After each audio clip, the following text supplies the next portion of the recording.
Right. Now, brother, that U.S. Navy SEAL, whose name will forever be protected, because I make damn sure when I've been in combat with special operations, whether it was with Delta Force in Fallujah on the Operation Market Sweep, I was the only media of any kind, CNN, New York Times, anybody, allowed on Operation Market Sweep. And the reason for that was that Delta Force led that mission. And Delta Force trusted me, thank God. And I made sure that none of those Delta Force commandos in Fallujah in the winter of 2003, 2004, were ever named on public record. They deserve that security, and their families deserve to know that they are safe and well, of course. That U.S. Navy SEAL, whose name will forever never be put on public record, was extraordinarily brave. I want the American people to know, and the world, that guy was just a extremely brave and brilliant counter-terrorist, by the way. He truly understood Afghanistan deeply, and especially the Hindu Kush, where we were. He fought like a lion. He survived. He got back up with 4 tourniquets on him. He got back up and kept attacking Al-Qaeda and Lashkar-e-Taiba and the Taliban, we were up against. We were toe-to-toe against those rat punks. That U.S. Navy SEAL kept attacking them with his grenade launcher. He kept throwing down with his grenade launcher. It was extraordinary. Even when he was wounded. Even when he was badly wounded. And like I said, we all thought, in the moment he was wounded, we all thought he was dead. But by the grace of God, he survived. I was wounded. I took a piece of shrapnel in my left shoulder. I was deuce point going down that mountain. They gave me the Raiders gave me M203. That's what we call it in the Marines, a 203. The Army calls it M203 / A4, whatever. Marines just call it 203. It's a grenade launcher attached to an assault rifle, and it's what I carried sometimes in the Marines way back. So I went back down the mountain, wounded, deuce point. The former point man was so badly wounded in both arms, and he also took some other wounds from shrapnel. He couldn't carry his weapon. That's why I was carrying that weapon. It was against Geneva Convention, but you got to survive at war. Right. And Radal Beaver, who's from Oklahoma. Beaver's in Oklahoma right now. And I want everybody in Oklahoma to know that Radal Beaver, R-A-D-A-L-E, B-E-A-V-E-R, Native American Indian, full-blooded, incredibly brave. He took point going down the mountain, and he threw down like the warrior he was and is in that action. Beaver is an incredible warrior, very brave man, September 11th generation. So we had to go up that mountain to kill Al-Qaeda, and we did. Now, looking at Afghanistan, what I said in 2009, it's even more true now. And that's simply that it's a clandestine fight.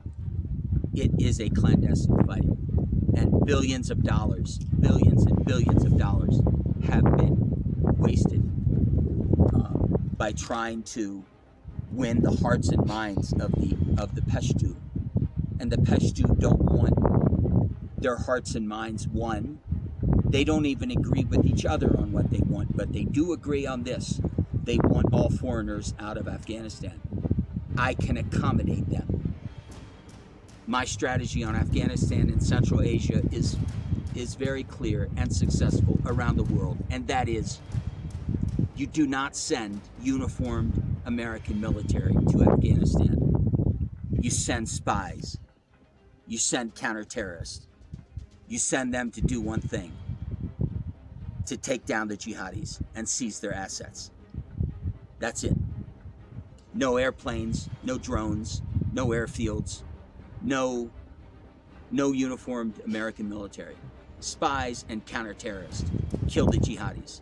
Amen. And yes, as you're saying, my actions to help end the Iraq War are unknown up to now. And that was for a reason. I did not want to let the people in the American government, especially the Pentagon and the CIA, know that I had a plan to end the Iraq War, and that the Iraq War had to end. Never forget that the Pentagon and the CIA had plenty of people in 2004, and 2005, and 2006, and 2007 that would have been very happy, and were arguing, more to the point, they were arguing on public record for the Iraq War to go on. And let's send 200,000 soldiers to Iraq. And all that I knew about the Iraq War, going back to 2004, when I left after my first 14 months in Iraq, what I knew was that there is no way we could take down the enemies that we had in Iraq and in the Middle East without taking down our enemies in Saudi Arabia. And we were wasting billions of dollars turning American soldiers and Marines into IED magnets. It was IED roulette. That's Iraq War was IED roulette. For what? Because Petraeus kept banging the table and saying, my counterinsurgency doctrine will win here. My counterinsurgency strategy, coin, will win. And then you had all of General Petraeus's counterinsurgency robots walking around inside the green zone, and also at different bases in Afghanistan, in Iraq, but also later in Afghanistan. And they'd look you in the eye and they'd say, the Petraeus counterinsurgency doctrine will prevail. The Petraeus counterinsurgency doctrine will prevail. Counterinsurgency robots. They didn't have a clue as to the fact that the Iraqis didn't want us there. And more to the point, Bush, Cheney, and the CIA lied. My friends died in Iraq for the lies of Bush and Cheney and the CIA. And again, the American media, and to a great extent the international media, refuses to hold Bush and Cheney and the CIA accountable because they're rich, they're white, they've got big money, and they've got degrees from the Ivy Leagues. They are the Ivy League mafia, and they will do anything to protect each other. And they refuse to call out Petraeus on his utter and complete failure as a commander.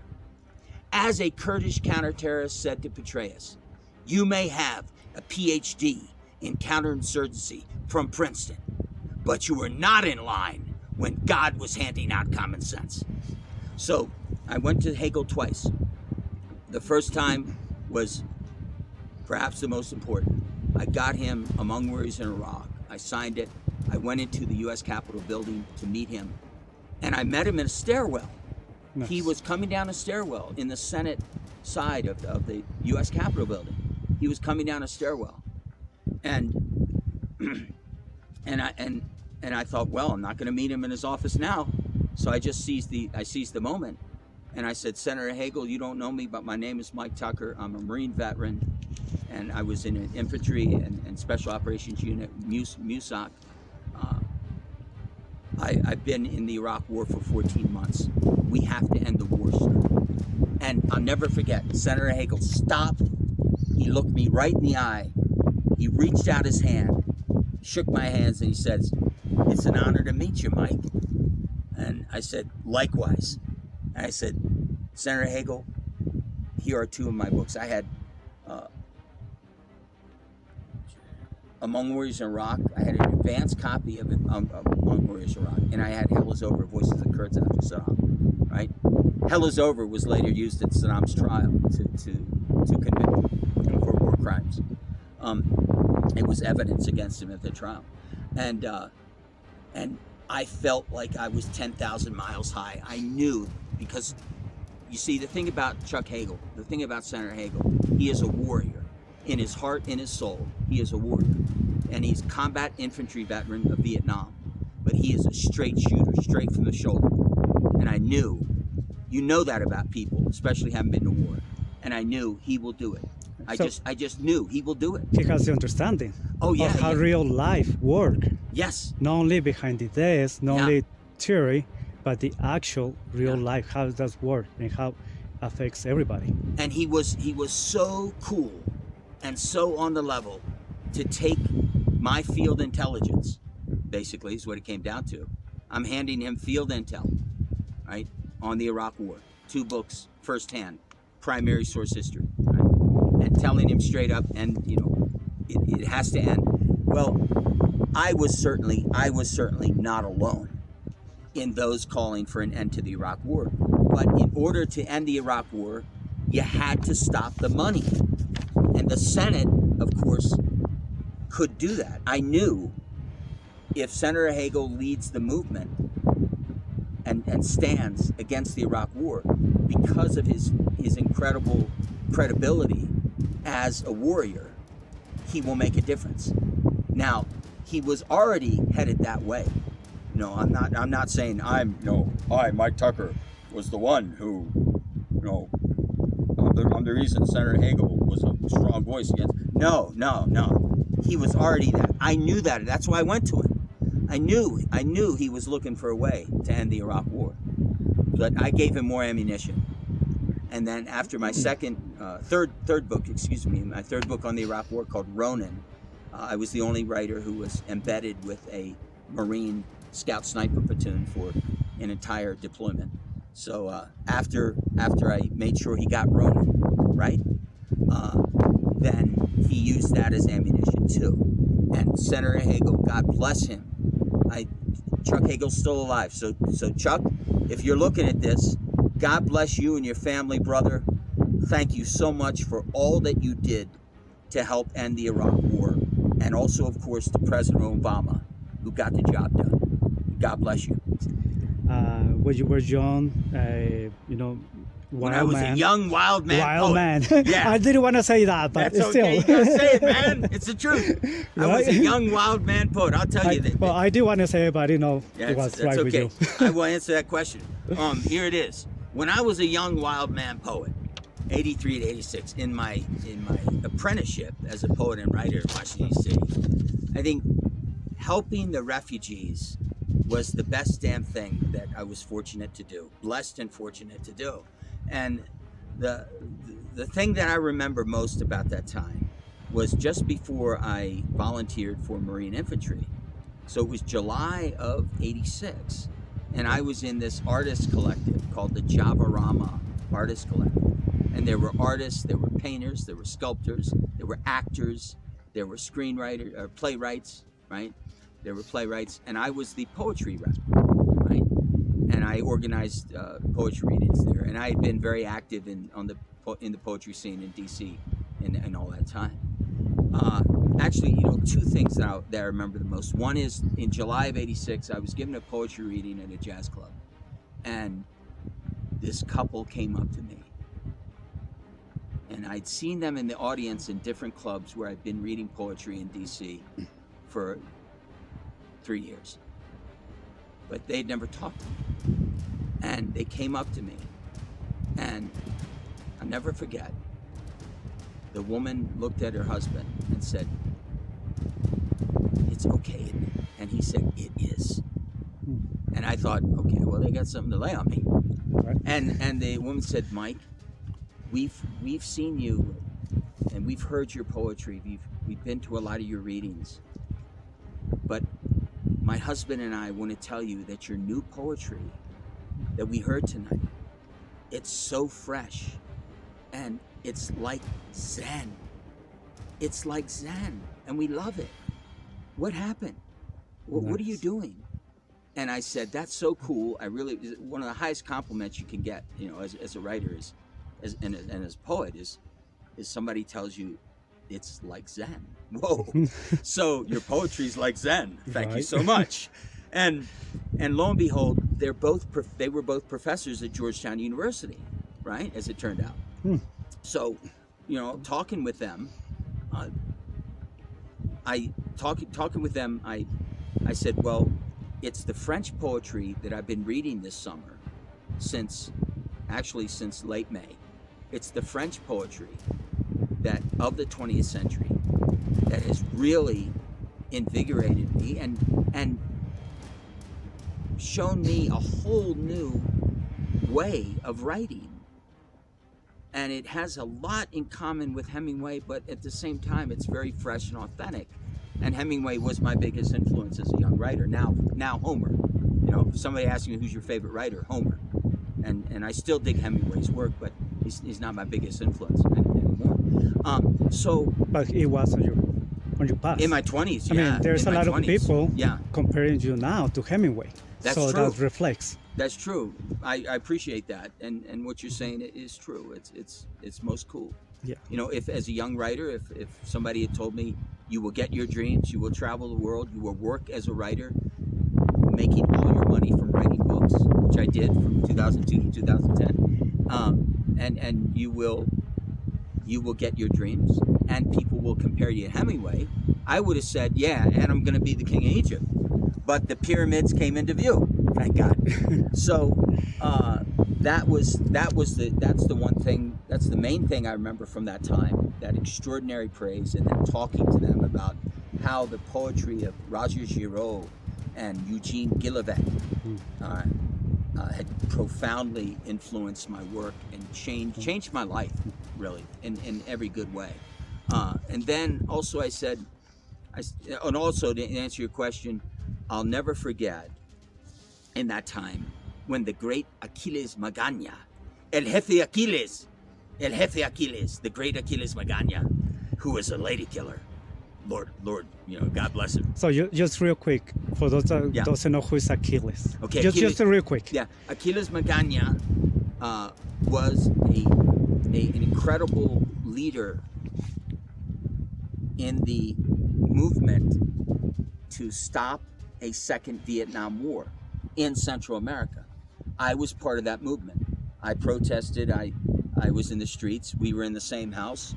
There were some very committed activists in the movement to stop a second Vietnam War. And as I say, I was part of that movement. Achilles was crucial to that movement. He was also one of the leaders of Comité, a Central American refugee relief group that helped Central American refugees and helped refugees, period, but focused mostly on Salvadoran refugees. This was the time when the Salvadoran refugee crisis was at a peak, and the civil war was raging in El Salvador.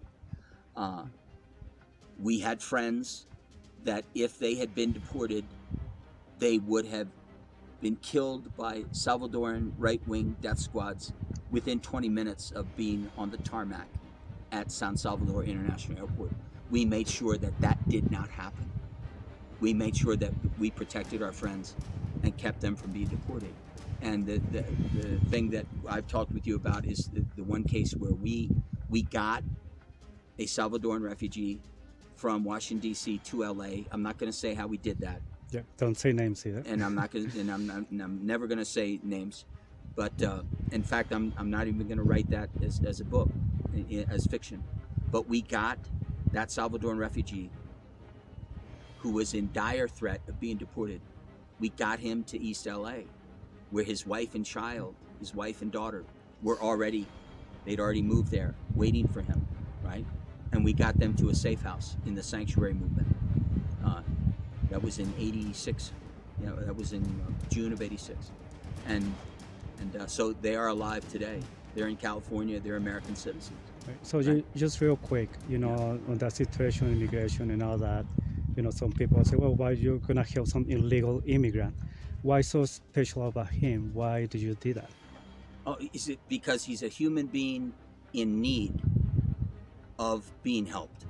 And because if I don't do it, then there's a real good chance he will be dead. And it will be a grave injustice if he dies, because in any case,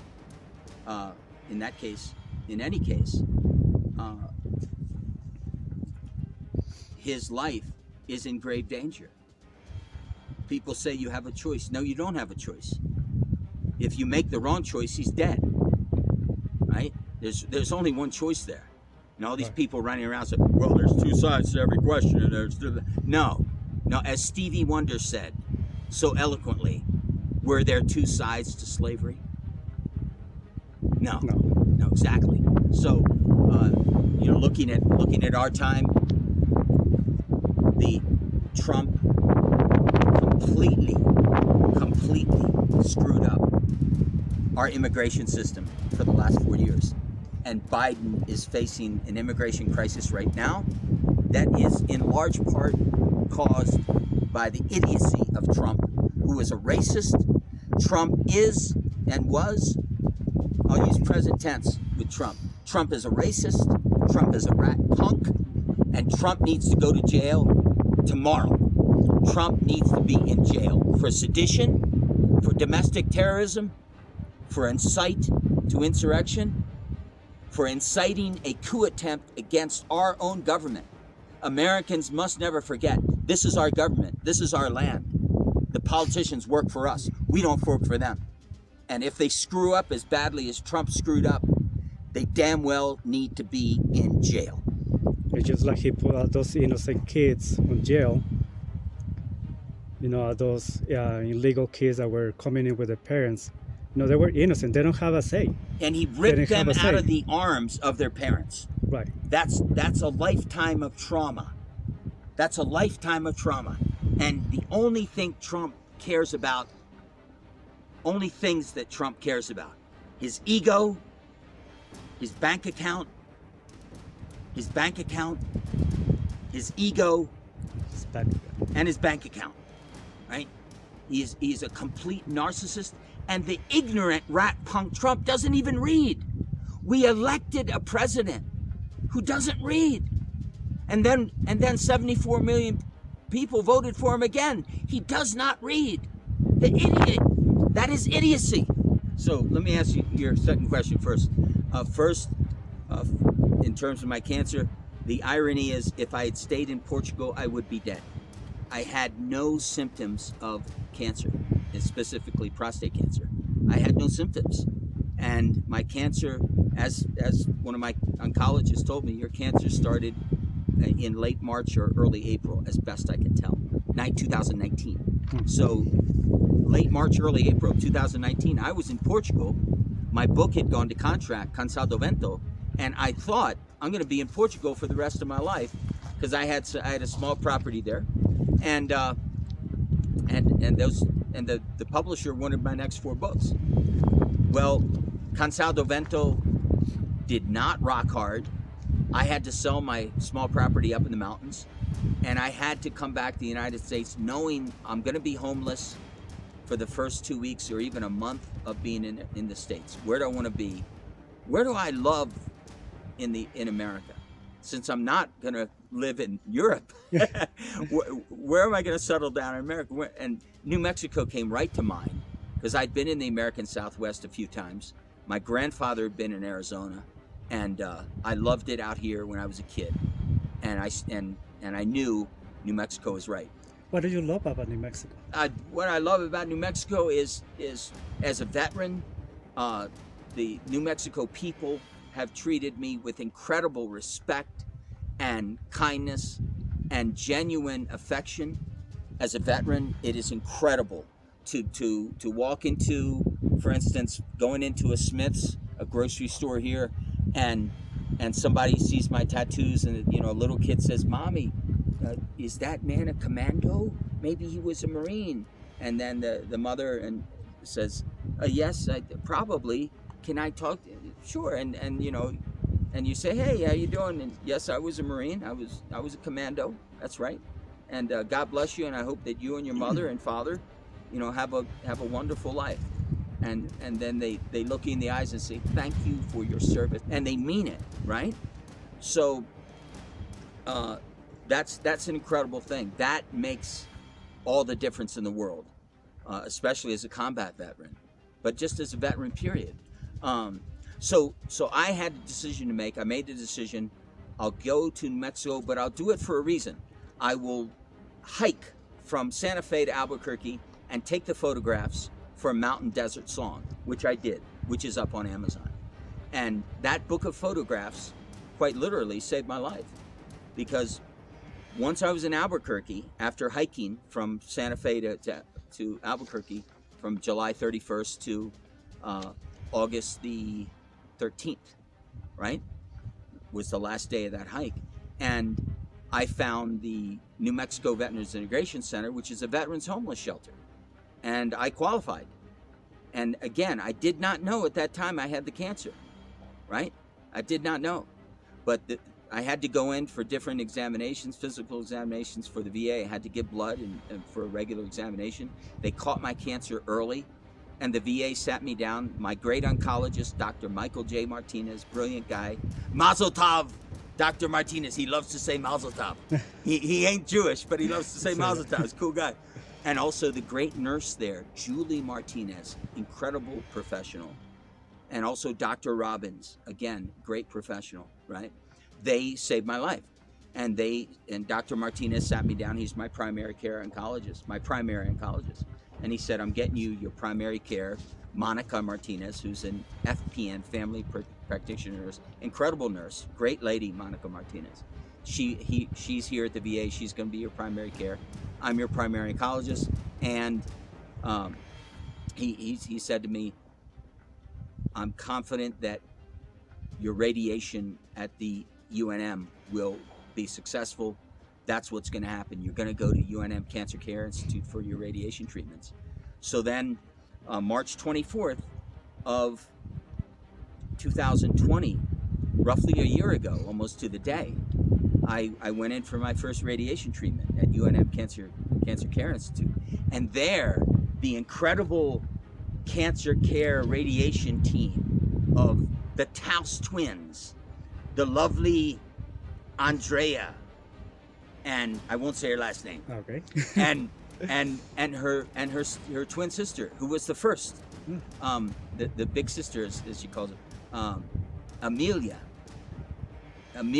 who is an incredible young lady, and Nicole the Greek, and Flamenco Carrie, whose grandmother was a flamenco master, right? Nice. Her grandmother was a real legit flamenco expert, right, and dancer, and the whole crew there, and Dr. Liam is an incredible cat. He was my primary oncologist at UNM, right? So they saved my life, and thank God, or else I wouldn't be here. And I wrote Rogue at that time too. In that 40 days, I wrote Rogue right up to the 40th day of the radiation treatments, and that's why I love New Mexico. I mean, quite literally, New Mexico saved my life. Yes, that is awesome. That is awesome.